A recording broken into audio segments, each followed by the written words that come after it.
So what is empathy, and why is it very different than sympathy? Empathy fuels connection. Sympathy drives disconnection. Empathy, it's very interesting. Teresa Wiseman is a nursing scholar who studied professions, very diverse professions where empathy is relevant, and came up with 4 qualities of empathy. Perspective taking, the ability to take the perspective of another person or recognize their perspective as their truth. Staying out of judgment, not easy when you enjoy it as much as most of us do. Recognizing emotion in other people and then communicating that. Empathy is feeling with people.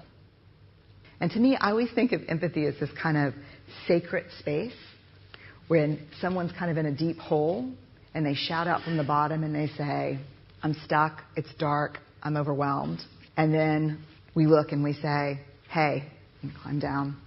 I know what it's like down here. And you're not alone. Sympathy is, ooh, it's bad, no. You want a sandwich?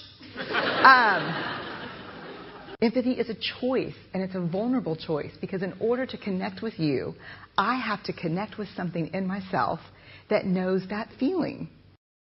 Rarely, if ever, does an empathic response begin with at least. And we do it all the time. Because you know what? Someone just shared something with us that's incredibly painful, and we're trying to silver lining it. I don't think that's a verb, but I'm using it as one. We're trying to put the silver lining around it. So, I had a miscarriage. Oh, at least you know you can get pregnant. I think my marriage is falling apart. At least you have a marriage. John's getting kicked out of school. At least Sarah is an A student.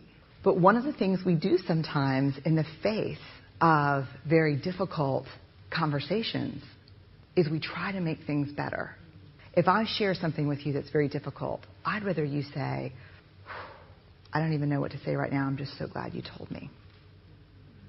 Because the truth is, rarely can a response make something better. What makes something better is connection.